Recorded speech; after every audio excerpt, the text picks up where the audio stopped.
الحمد لوليه والصلاة على نبيه،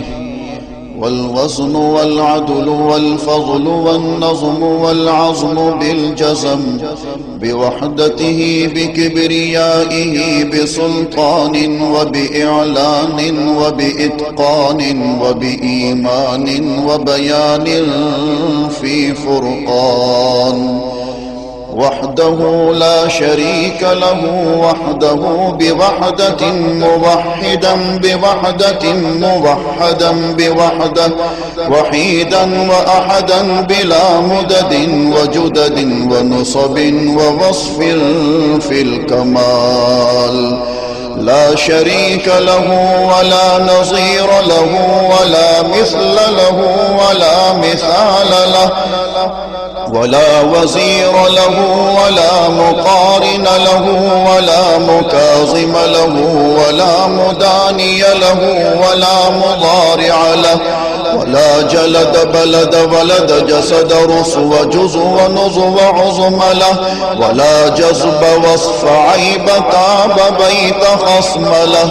ولا مقارن له ولا مكاظم له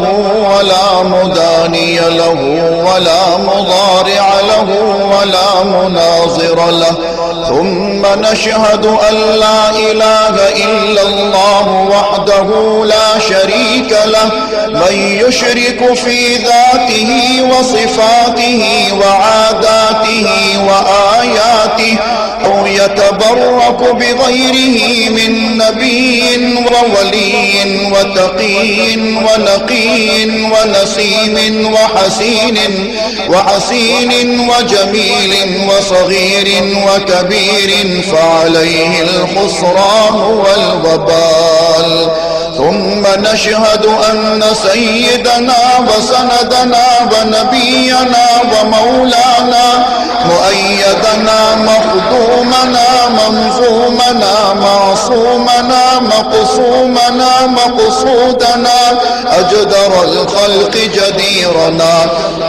أعظم الخلق وأشرف الخلق وأحسن الخلق وأجمل الخلق وأكمل الخلق وأنور الخلق من الحسن والصدارة والولاية والحكاية والعناية والهداية والأمانة والإمامة، أعلانا وأجلانا وأتقانا وأزهدنا وأرفقنا وأنورنا وأخدرنا وأكبرنا،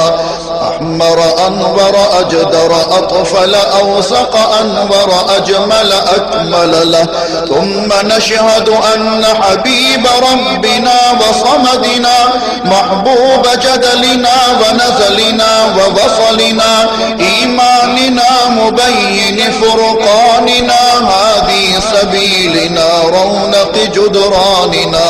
هو عدوة نظمة قدوة رتبة أسوة حسنة، وبدلائله القاهرة الغالبة الظاهرة الباطنة صعد إلى سدرة المنتهى في ليلة المعراج كشف الدجى،